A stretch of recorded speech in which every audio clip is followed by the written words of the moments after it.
Hello, elegant listeners, and welcome to Go, my favorite sports team. We're back. It's me. I bet some people got jump scared just then. Oh, a ton of people probably got jump scared. So it's it's live. We can't cut those out. Yeah, I know. We're trapped. You're We're in trapped. trouble now. See, they don't cut out anything that I do because I'm perfect every time. Exactly. There's been no mistakes that you've had at all. I can't remember any. So, but welcome to Go, my favorite sports team. I'm Tyler Scheid. I'm your host with the master's degree, the one with the sports knowledge, the one who knows things, joined by my fellow host, Markiplier. I know some things. I would like to point out I know a great many things. You do know a lot of things. Yes. Less sportsly than I know, but I more know other things. I know that in Houdini's documentation on side effects, they say that the gasnet field exchange doesn't work with the gas balancer because it doesn't work with moving borders. But my experimentation shows that if you use the gas slice balancer along with the gas border exchange, it does in fact... It does work, but you have to really, really smash it in there, just like everything with Houdini. It's a really cool piece of software, but my God, they don't even know what they're talking about in their own documentation half of the time. But I know that now. Well, and now a lot of people who are listening at this current point in time... They didn't understand what I said. Are you kidding me? Somebody might. One person might. Look at this. Look, this is an example of see, I proved it. It's got a moving... The slices move because it's balancing them. You know, now you need to send me that so that it can be put... This cannot be put. What are you talking about? Fair. Exactly. But we are not alone today. Mm-hmm. We are actually joined by a cacophony of other voices that are about to say hello right at this very moment. Mm-hmm. It'll happen. Something's going to happen. Or Discord just exploded on me. I probably have the ability to do this. Hold on. No, I think... Oh, God, I went in there. Sorry. Hello. What's good?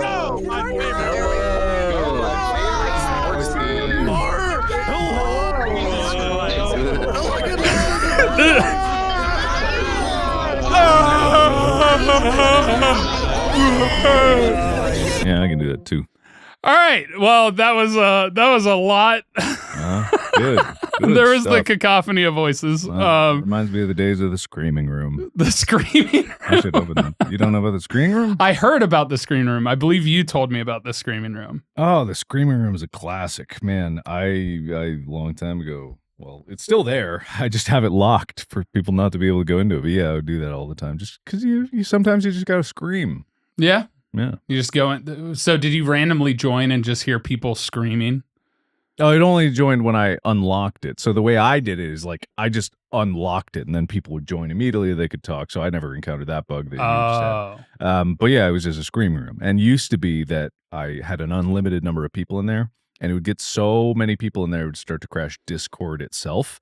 Oh, wow. Yeah. So it wasn't ready for that. Or at least our Discord server started to crash. So. Gotcha. Maybe that's what was happening. My entire Discord just went completely grayed out. Oh no, it was like 8,000 people started crashing that chat. So that was not good. Yeah. I think it could manage this. But either way, from those people that were just screaming in our ears, we're going to pick people at random who are going to join us, ask us a question, bring up a topic. Live jacuzzes, anything they want to pull in there that is related to the podcast, we are going to have them on as guests. But before we get into that, do we have any jacuzzes or news that you want to bring up? I mean, we do have some news. Probably most topically is the cheese rolling competition occurred, and I think everyone's wanted us to talk about it. Have you seen the video of the guy? Yeah, who was like, he was running very fast, lost control, and was like fully... Yeah, he hit about as hard as I've ever seen anybody hit, but I saw it from one angle first, and I was like, ooh, that's pretty bad. Then I saw it from the far angle from, like, looking at the hill. The first angle was looking down the hill. The second angle from far down the hill, you see just how far he goes. Oh, yeah. When he's cartwheeling and does that face plant into the other side there. That was brutal. His not going to be the same. No, he's not going to be the same. That's for sure. But we have covered that in a primer in the sense that we did the cheese rolling primer. This was just a particular instance of brain hit pavement hard. Yeah, as when we do a primer, we never talk about that sport ever again. Exactly. Right? Football, baseball, never again. Hey, Definitely with hockey. hold on. Again. That's No. understandable. We never go into a whole primer about it. We already talked about that. We can still discuss news about it. Mm. So, and rule changes, those things happen. I don't know if they're going to change the rules of the Chaos Hill. Do you remember the 3 categories there were? Of hockey? No, for the cheese rolling. Cheese rolling. No. One of them was like, I think it was literally called the Idiots because it was the no holds bars, anyone can join, go as fast as you can version. So I wonder if he was a part of that group, if he was a part of a different group. Man, I don't know. He was going for it. That's all I know. Yeah. Mhm. So, but I'll save the rest of it for later. I know I mispronounced the name. It was Jenny Finch. I don't know why I said Jeannie Finch in the softball primer, but my apologies, Jenny. I must have popped up and I read it wrong, and I didn't realize I read it wrong. So apologies there. That was a pronunciation fluke that I often make. But should we go ahead and pull in our first person then? Why not? That's why we're here. That's why they're here. All right. I have the first person. I'm going to go with this one. Hello. You are officially in the episode of Go My Favorite Sports Team. Hello. How are y'all? Doing we're good. well. We're good. Talking about sports. How much do you know about sports? It depends on what sport you're asking about. I probably know a smattering about a handful. How's their hockey knowledge? Pretty good. I'm in the hockey squad. Tyler knows about Good, this. good. You're in the hockey squad. That's great. How do you feel about Tyler refusing to ever redo the primer for hockey? I have medium feelings about it because we got an NHL primer, but we did also get a PWHL primer, which is a slay. To me, at least. But did you get the information any more accurate in those other primers? I'll go with yes. Okay. But I'm also not going to say that. I don't know. You know what? I'm going to. Don't worry. He's not here right now. He can't hear you. I've muted him. Oh, he can't hear me. Yeah, he can hear you. Yeah. Go ahead. Speak your truth. Speak my truth. I mean, I'll go with yes. It was good to have PWHL because it pointed out the differences, some of the differences with the NHL. There's a couple. Hard to know the differences if you never knew what the rules were in the first place. Am I right? Yeah, I guess. Yeah, you know what? Yeah. Points have been made. Yeah, I know. Yeah. Anyway, so well, joke's on you. I've been here the whole time and I could hear it. That was my Tyler impression. You like that? It's pretty good. Tyler. I bet you were scared. Yeah. Yeah, jump scared. Yeah, I know, right? That's on me. Anyway, he's not here. Okay, cool. Thanks. All right, moving on past hockey. So what do you like about sports? I didn't realize that was the question. Tyler's back here. Oh, hey, Tyler. Didn't see you there. Hey, I figured you had a prep thing, and Mark just took you down a different rabbit hole if there was a topic you wanted to talk about. Yeah, I mean, I had my notes open, but we can talk about hockey. No. Go with your notes. Tyler doesn't work well with being under pressure with random. Whoa, hold on. When it's something he hasn't researched like hockey, he gets all flustered. So let's move on to something he knows. Vividly. I actually wanted to ask you guys, Mark, as a movie maker, and Tyler as a participant in Mark's movie making, and series an observer of the majesty you of actively movie. Participated. I did watch Space. As a man who witnessed the major productions that Mark has done, yes, continue. Yes, continue. I mean, I'm not behind the scenes, obviously, so I don't know how much help you offer behind the scenes. And if you offer a lot of help, that's a big slay. I commend you for it. But I just wanted to talk a little bit about like what you guys feel makes a really good sports movie or a TV series. I rewatched Secretariat yesterday. Tyler, I know you had your eye on Bloodlines for a while. And I don't know if both of you have seen Ted Lasso, but that's like one of my favorite sports series. Oh, so I I just love wanted Ted Lasso. to I have not. I've heard see great what you things, thought. What makes a good sports movie series? Why do we like them so much? Well, Or why do you guys like them so much? Well, I think ultimately a lot of sports have inspirational stories. And so a lot of the attraction to sports movies and shows is the fact of overcoming challenges and perseverance. And there's a lot of stories of that from athletes, from even animals like Secretariat or other things like that. They have triumphant moments and they're inspirational in that fact. But when it comes to like general movie making, I mean, it's storytelling, and it's taking something that, whether it's true or untrue, shows bonds and shows progression in a positive light towards a overarching goal. And I think that's something a lot of people aspire to in life and aspire to in every facet of what they do, whether it's work, living. Everybody has different challenges and they always look to overcome them. But as far as like what makes a really good movie, Mark, anything in particular you want to talk about technically? I mean, technically, a good movie is usually shot on a camera. There's usually lights involved. Up until recently, sound wasn't included, but then they got talkies, and they really changed up the game a lot.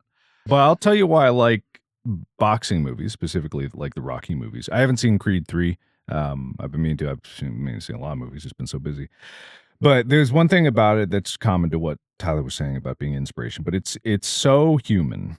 It is just so human. When you look at these stories, it's something that isn't just a world-ending yada yada where a superhero is tackling something. It's usually one person or a team of people, or it's about overcoming that specific challenge. And it's not always about what's on the field. It's about putting in so much work and so much effort into something that has no guarantee of payoff. And in some of those, it's not even about winning. It's just about seeing if you can do it. And I think that all of us can aspire to that because we get all technically, unless some circumstances are outstanding, technically can do that or wish we could or want to do that. And I think that ties into one of my close values, which is just inspiration is so important. Inspiration is like essential for people to find purpose. It's fleeting and it can fade, but if it can help you guide you towards that purpose, then that's great. And when it comes to movies like that, that's what Tyler was saying. Like, it's a storytelling. It's where that ties into your life. And with sports movies, they often do tie directly into something that you can relate to personally. So that's why I think it's really cool. Yeah, I hadn't seen Secretariat in a really long time, and I was really enjoying it because I'm a horse girl. Tyler, I see you, horse boy. But I also was just really enjoying it because, yeah, it was the pursuit of excellence, and it was also just the perseverance of it and the inspiration of like aspiring for your ceiling and maybe what you don't even know is your ceiling. I think that's just really cool to see, both in a really concrete pursuit. Sometimes it's hard to kind of reach in other aspects of life. Mm-hmm. True that. Anyway, yeah, you've revealed that Tyler's a brony. No, that is not live on the podcast. Hey, that is not accurate. Hey, just because I have not watched a single episode of My Little Pony, to be honest here. I don't think that's necessary to be a brony. You can aspire to it. It's like the challenges you're overcoming. You'll get there. I believe in you. Anyway, well, thank you. Challenge of becoming a brony. I'm sure it is. But anyway, thank you for that. Is it just one question per person? Yeah, that's generally, we have a good discussion. It's one question per person. So thank you, Karina, for your time. Thank you. Appreciate you. Thanks for having me, y'all. Go back into the chaos realm. They're doing karaoke again, so it should be fun. Wow. All right. Next one. Hello, welcome on in. You are now the next contestant on Go My Favorite Sports Team. Hi, Tyler and his buddy Mark. I am Simon. Hi, Simon. Welcome on in. What topic you got? What do you want to talk with us about today? I have two coworkers who are really, really, really into basketball and wrestling. Unfortunately, what I mostly know about is hockey. So my question is largely, how would you connect if you and your coworkers are into different sports and you really only know the bare basics about the other sport? I think that I understand where you're getting from. I'm going to cut you off right there because I've been asking the others about this. As a hockey fan, how angry are you at Tyler for refusing to revisit the hockey primer so other people can enjoy it? I feel like, as someone who doesn't know basketball and wrestling, you understand this. You wish you knew more about it. But how do you feel when other people who could be hockey fans and your friends don't know about hockey because of Tyler's inexcusable inability to go back towards rectifying the hockey primer. Joke answer. How dare you, Tyler? You've let us all down. Okay. Serious answer. Tyler can talk about whatever he wants. If he wants to talk about hockey, he can redo the hockey primer. Cool. Editors flip those. Out.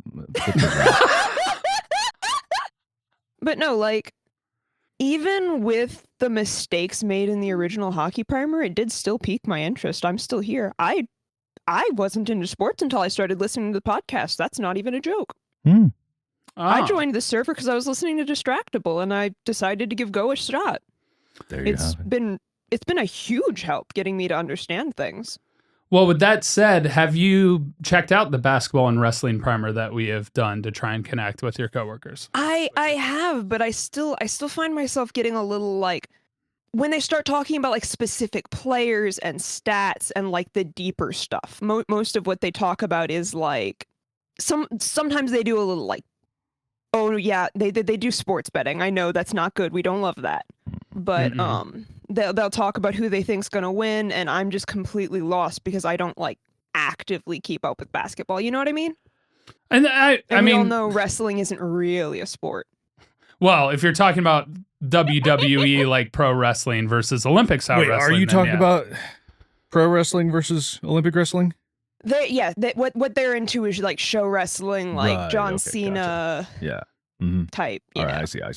I mean, the only way to get into being able to discuss pro wrestling is actually being able to understand the dynamics and dichotomy that is existing in the current point in time in WrestleMania or the various other Royal Rumbles and other events that are happening.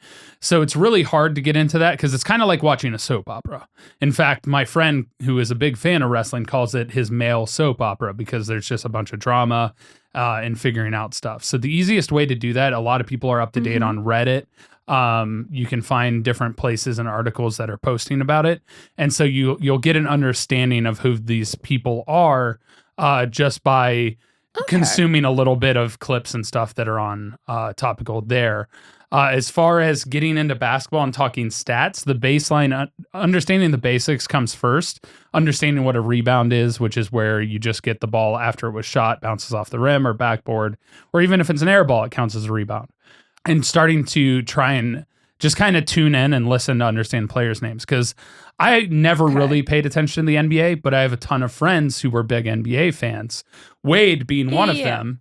And listening to him talk about it and then my other friend talk about it, I actually hadn't watched a single NBA game and could still discuss players just because of what they talked about. And so being able to be like, oh, but what about this player? How do they compare to this person, or asking questions and being inquisitive is one of the easiest ways to get people to talk about their passion and then also learn from them. Yeah. Because what the real truth is, the people that are super into the players' stats and all those numbers, the truth is they just love to talk about it.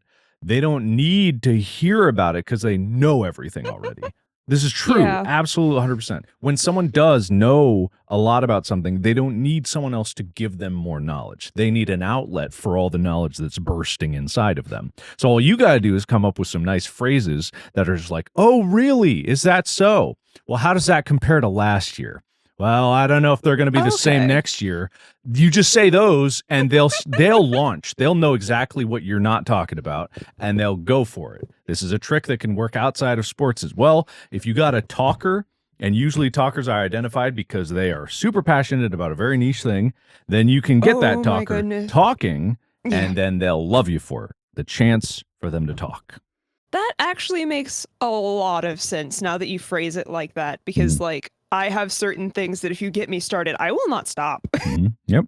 People like But, sharing like- their passions, and especially if somebody actually asks and listens to them, they're excited to talk about them. Yeah.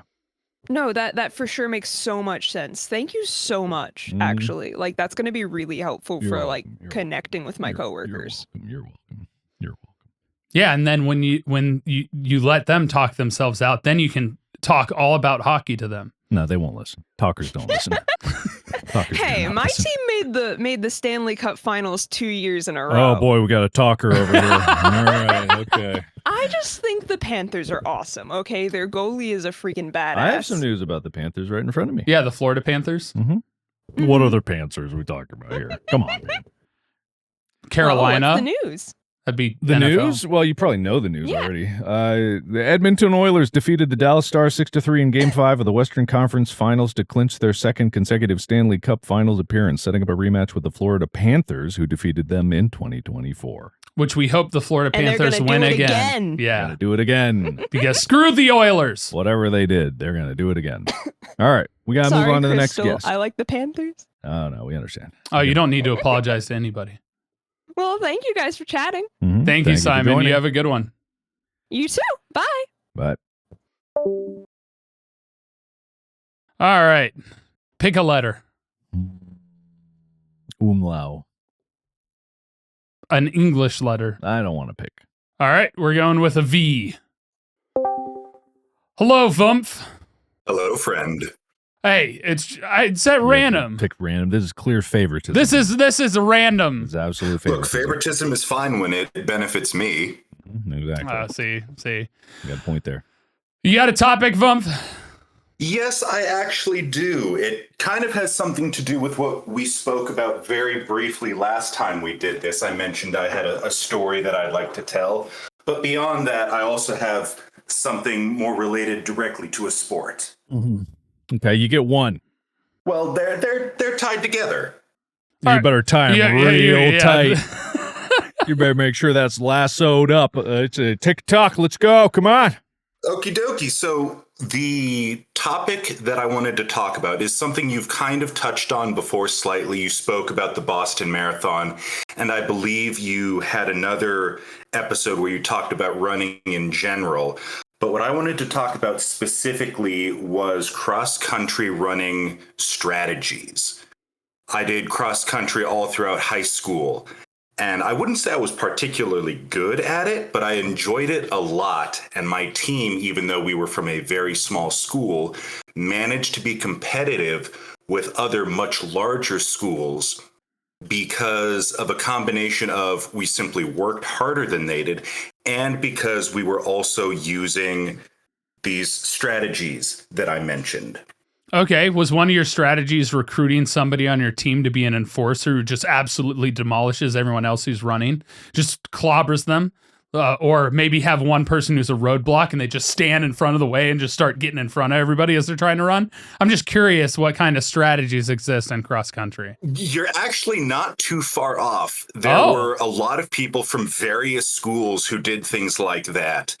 Very specifically, it was always at the very start when you have all the runners lined up and in this big old group, the race starts and it's all chaos. And some people would just run with very high elbows, swinging them at about face level and just swinging as hard as they could. Wow. That is unsportsmanlike. If there's one thing I've learned It about is this indeed podcast. unsportsmanlike, but you see, there was nobody who was really watching for that, and it was so chaotic that even if you got knocked down, no one would see what had happened. And unless there was like an actual significant injury, which I never saw, they wouldn't restart the race. Were there people that were like sharpening their elbows for these types of strategies? Come on, Tyler.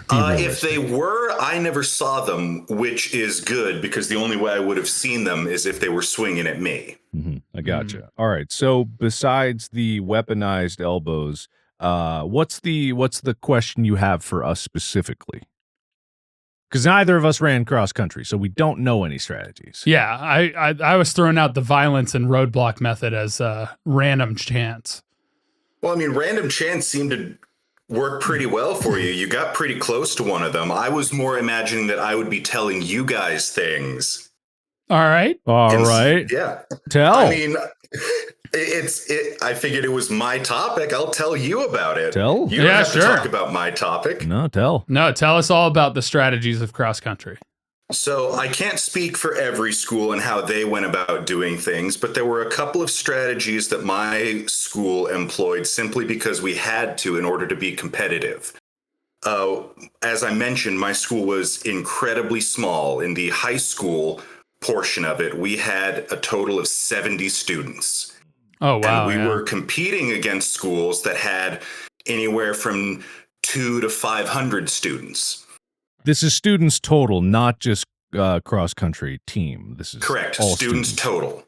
In all the grades. Yeah. In everything from freshman to senior year, yes. And they would have anywhere from 200 or 300 to 500 to 700. So they had a much larger talent pool to draw from than we did. Mm-hmm. And by that, did they generally have larger teams then? Yes, they had larger teams. With how cross country worked on the varsity team, you could only have a total of 7 runners, though. Okay. 5 that would be scoring, and then 2 extras. Oh, so your 2 extras are your violent ones, because it doesn't matter if they get disqualified.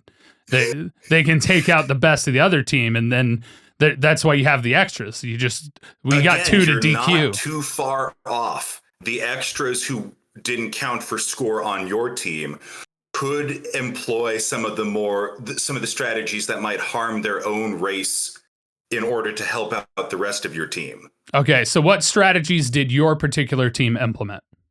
There was one main one that I knew about because it was the one that I employed the most. We called it the rabbit, and it worked at the beginning of the race. And if it worked well, it would set up the faster runners on my team for the rest of the race and hopefully take some of the competition out as well. Is the concept of the rabbit to have somebody sprint early off at the beginning to mess up other people's pacing to run them out of gas earlier?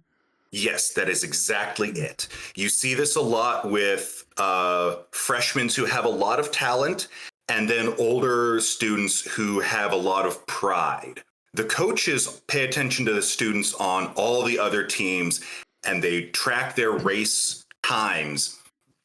And they'll let you know, hey, you need to watch out from so-and-so from this school. Here's their pace time. They are X number of seconds slower or faster than you. And that kind of gives you an idea of what to expect. And so if you are a freshman who is number 2 on your team, and you've been told, hey, Vumph from this school is number 4 on his team, he should be behind you the whole time. And so the you race starts, and you take Vumph off ahead, is 100 yards ahead of them.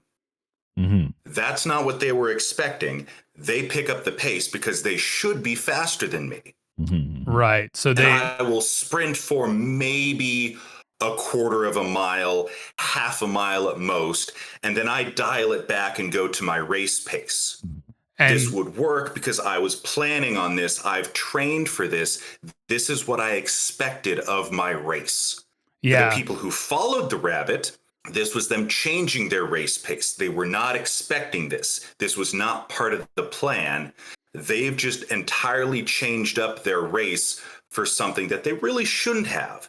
And so what would happen a lot of the time is these freshmen or prideful runners would throw off their entire race right at the beginning because they end up feel gassed around the halfway mark. Yeah, because they're utilizing a strategy they're not trained for or not expecting to, and thus fatiguing their muscles earlier. Exactly. Makes sense. That's a good strategy, I think. I don't know the other parameters of cross country because we've never done a primer on it, I don't think. And much like we've never done a primer on hockey either. You know, I really wish I knew what hockey was all about, but I guess we'll never get there.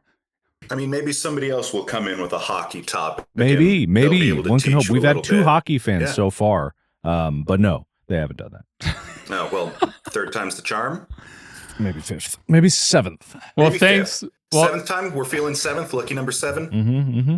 Well, thanks, Vumph, for bringing up cross country and making me use my brain to figure out strategies. Mm-hmm. So definitely something new. And we do need to do a cross country primer. It is, of course, on the list, and we will get around to it. And I'll have to think of different strategies that are used and do research on that as well.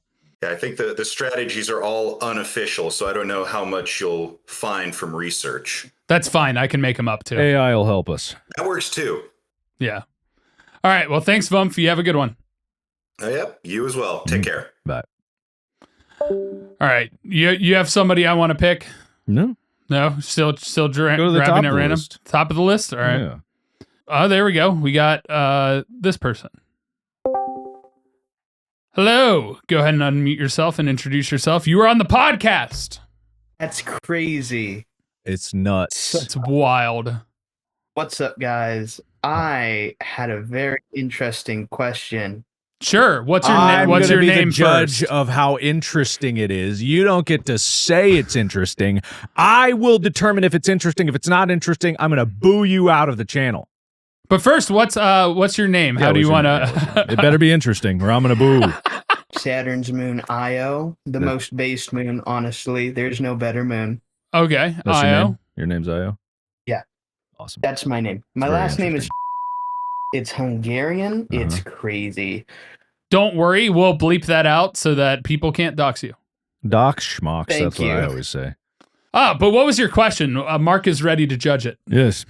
When I was in high school, I did acting competitively, and it was overseen by the USHAA, the Utah State something athletics administration. So I was wondering if you guys would qualify competitive acting as a sport. There was score sheets. It was very competitive.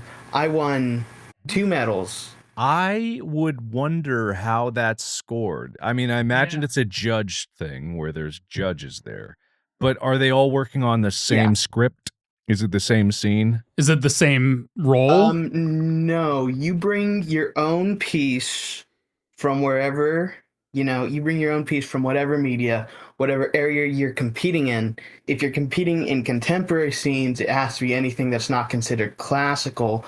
If you're, so there was 4 different things you could compete in. Contemporary scenes, which was modern theater. Classical scenes, which is like, say, Shakespeare and that shit. There was comedic monologues and dramatic monologues. I've heard a lot of people screaming about abuse and that stuff, and I'll go and check on them. They're like, no, I'm rehearsing, man. Don't worry about it. Oh, I see in the backstage, getting ready for the scene. Yeah. Right, yeah. Yeah. So You had to memorize. There was scoring for how well your diction was, your blocking. I can't remember it all, but I could probably find one of my old score what sheets. category did you win in? I won in pantomime, which is separate from most of it. Basically, either you alone or you and someone else go and you mime out a scene for about 4 minutes. I think that's an improv exercise we've done in the past. Yeah. That's pretty fun. Yeah, okay. All right, cool. You have to have it ready beforehand, and it's super fun. And also, for contemporary scenes, I got a 2nd place medal with my buddy, Your buddy? my pal, Your my pal? chum. Chum? Who is this Downright mysterious my Yeah. chum? amigo, Amigo. All right. We're going to different languages now. Corbin. He ditched on my D&D stuff, so I haven't really been talking to him recently. Corbin. Corvin or Corbin? Corbin with a B. Corbin, like you're being called out. beans. Corbin. We understand you probably had your reasons, and you don't need to feel bad because sometimes you just gotta let people go. But also, if you miss D&D, maybe you should reach out to your buddy, your chum, your pal, amigo. IO. But we're only getting one side of the story, and we don't know for sure. So, Corbin, if you want to come on the podcast to share your side of the story, we'd love to hear it. Yeah. Okay. What's up? All I got from him was one day he was like, yeah, I don't know. I'm just kind of depressed. And then he ghosted me for about 3 months, and I had to find a new player after that. You didn't call him back after that? Yeah, when somebody's depressed, that's a call for help. I texted and I called. And then all I was getting was that he was still hanging out with his girlfriend. And I was like, oh, well, okay. I see how it is. But yeah, I don't know. It was chill, I guess. But it kind of, that was a bummer for me because I'm the game master for that group. So I had to throw out all the stuff I wrote for him. Damn. That's a shame. But Yeah, I'm sorry. But that said, unfortunately, I would have to classify your acting competitions as not a sport because there's too much potential bias in potential judging. We don't know styling. that. We don't know that. We haven't. I'm saying it off my thoughts already. So, it's supposed to be just judging on the acting, not the piece you're acting with. But of course, most of the judges didn't care. It's hard to determine from scene to scene, yeah, because there's some scenes that are like more monotone and not a lot's going on. Then there's some that are big emotional scenes, and those always, even in like award ceremonies, get like the bias. But it's always a subtle acting that's better anyway. So who really knows? It's hard to judge because a lot of the judges don't know what good acting would even be. Right. And that's, sometimes the subtle things, like Mark said, get overlooked when sometimes those are the hardest things to do and accomplish to portray exactly what you need to portray in those moments, which is also the reason why I would say that this, in that sense, because of different biases that can occur based on the type of scene or various other things and the formats and the different forms of acting that can exist, it's hard to fit the repeatability aspect with relation to seeing a winner. If it were to be a sport, it would have to be done like a decathlon, where you have 10 scenes, they're all the same, and they cover a wide range of emotions. Some are non-speaking, some are speaking. You're playing different roles. I would even like to see someone who plays both sides of a scene to see how well that they can play another person. There's been in the same stuff like that. Yeah, that would be interesting. There's been stuff like that before. That could be the closest it could get to being a sport, and then looking at the judging criteria and their point system and how they award certain things and how it's scored based on more difficulty of a scene, depending on what the emotional range is, or things along those lines, more active, more physical acting. Those types of things and how the scoring would go in for me to be able to fully analyze whether it would be a sport or not. But it is fascinating. Okay. All right. Well, thank you for bringing that to our attention. We didn't know about it. How do you feel about hockey? It's my dad's current favorite sport. It's your dad's I favorite don't know sport. much anything. He's probably I don't know much pretty anything pissed at about this hockey podcast. Other than it's what? I don't know. I told my dad about this podcast, and I was like, I'm listening to it because I want to know more about your interests. Oh, and he and was we like, failed cool. you. And then he never, and then he, yeah. Our My dad inability to make that solidly- hockey primer has cost you your relationship with your own father. Maybe you need to listen to the hockey primer with your dad, see how angry he gets with us, and then you can commiserate with him. He's going to redirect the anger on you. Don't do it. It's not worth the risk. Run. Oh, no. Run. He already shipped me to Texas to be with my grandparents because they're old. I think it's the podcast. Old. I think it's us. Yeah, I think it's us. I think it's our fault. I think that's our fault. You can blame us for that. You think that because I suggested he will listen to the podcast, he sent me away? Yeah, exactly. That's 100% Oh, true man. fact, and we take full responsibility for that. Legally binding. No, I'm not taking the legal binding. Legally binding. But thank you, Io. That is something I hadn't thought about. I won't take you to court. Okay, all right. Oh, I appreciate it. Yeah. That's legally binding. Wink. But thank you, Io, for bringing up the acting competition, and good luck with everything with Corbin. Why'd you have to bring Corbin up? I don't know. He's clearly crying. He's weeping. Pasta. All right. Okay. Bye. Man. Bye. You got to tear someone down. Though. I'm sorry. I didn't mean to.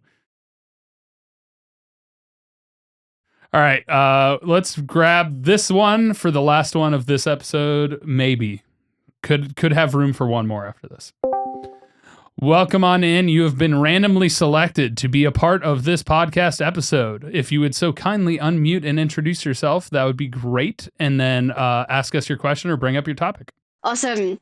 I have a burning question that I'd like to ask the both of you, but first, pick a number between 1 and 2 to know which question I should pick for the 1. sake of brevity, please. 1. 1, okay. If every player on your favorite team, this is for any sport, could communicate only through interpretive dance for the rest of the season, who would thrive, who would burn, and how would the games change? Only communicate through interpretive dance. Well, I mean, you got synchronized swimming that would do really well with that. Yeah. Paired figure skating would do all right. Wrestling would surprisingly do well. Football. Well, there's not really good team wrestling, so who would they be communicating with? Their coach. opponent? Their coach. Yeah. Okay. Yeah. The competitive interpretive dancing would. Oh, they'd kill it. They would surprisingly no. They would be destroyed by it because they would get their actual competitive moves mixed up with their communication. Yeah, that'd be terrible. Cheerleading. They don't dance. I feel like the pyramids would tumble because they'd try and communicate and just have to interpretive dance, tell them when to jump and stuff. Basketball, they do it already. Yeah, it's called flopping. Yep. Soccer, same thing. Badminton would probably be pretty cool because there's time when it's up in the air floating for them to. I feel like pickleball would also fit into that That'd be a category, bit too fast, don't you think? especially in the volleys. Yeah. Yeah. Did that answer your question? Yes, excellently. Thank you very much. Football would be chaos. Now I want to know what your second question is, honestly. Well, they're going to say it right now. They're going to say it. Well, okay. Second one. What sport would be improved if the ball screamed every time it was touched? Oh my God. Every single one. I don't know about every single one. I think baseball. Bowling would be the whole time the pitcher's holding. Bowling would be interesting because you'd be muffled. Baseball would actually be an advantage for the hitter because as soon as they release the pitch, it would stop screaming. Stop or start? Stop, because it's when it's being held, it screams. Oh, I see. When it's being touched. Yeah. Interesting. Football would be interesting. It's screaming, the snap. It'd screw up the snap count. That'd be for sure. Does soccer count as touching it if it's touching with your foot?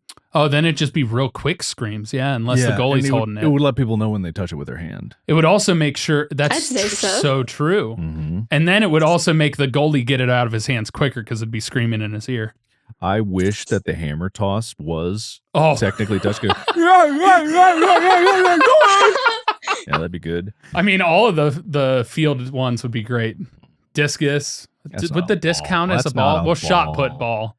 Is a frisbee a ball? It's not a ball. No.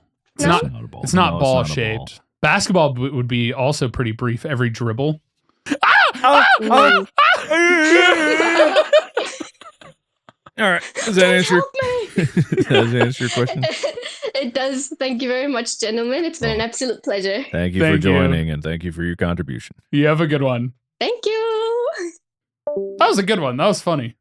That's good. Unlike those other ones, right? The That's other what you're one's saying. terrible. Other Awful. ones say, no wonder Corbin left.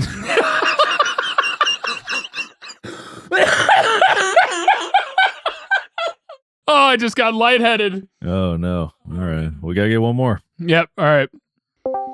Hello, you have been chosen to be on the podcast. Go ahead and introduce yourself and give us your topic or question. Hello, my name is Noah. Hi. And my question is surrounding the NBA with the finals coming up, specifically one player in particular that's made the finals. Caitlin Clark. Yeah, Caitlin Clark. No, but in the same state, actually, Tyrese Halliburton. The great state of that state. We all know the state. It's Indiana. He plays for the Indiana Pacers. No, I don't think that's true. Yeah. Well, he absolutely changed the game and was dominant in the is he in the Western? He's in the Eastern Conference, right? Yes, Eastern Conference Finals. He literally was the reason that they won. Was it game 1 where he made the game tying shot?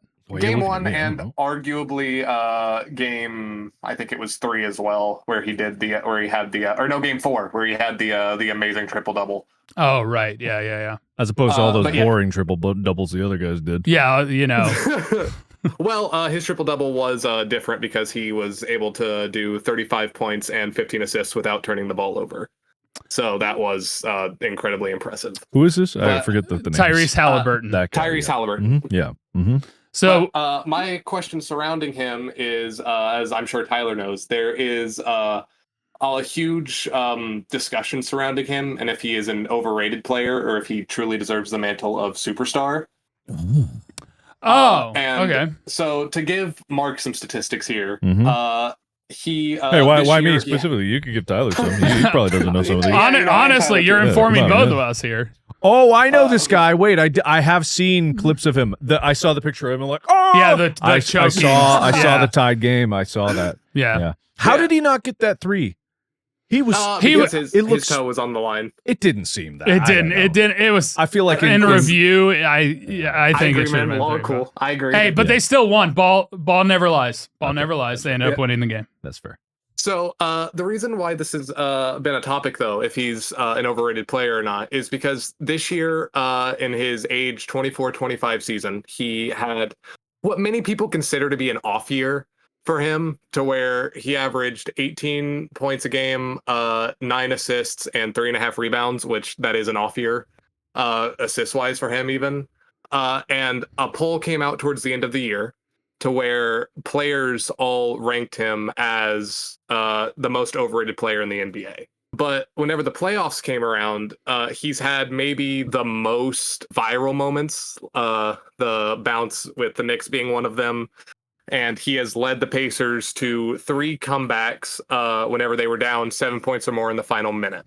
And before this Pacer team this year, ever since 1998, teams in that situation, their record was 1 and 1,600 roughly. And the Pacers have done it 3 times.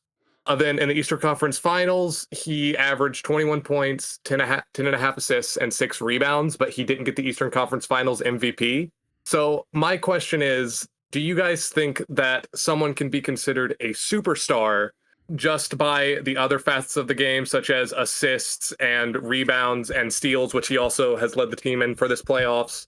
Or does someone have to be an elite scorer, scoring at the level of, say, SGA, Shai Gilgeous-Alexander, who is the reigning MVP, or LeBron or Curry? So that's an interesting topic, because if we look back in history, people that weren't prominent scorers were still considered to be amongst superstars. Dennis Rodman, for example, one of the most dominant rebounders who ever played the game, was not known for his prolific scoring ability or his shooting percentage, but he was known for getting rebounds. And a lot of those rebounds were from all of his other teammates' missed shots, and then he had plenty of putback points in that regards. But there's something to be said when you go into deciding what a superstar is the clutch factor. And the main thing that has happened and has shown with Tyrese Halliburton in the playoffs is he has the clutch gene. It's something that can't be quantified by stats alone. It's something where players just are able to show up and perform above what their normal potential is in key moments where it's needed most.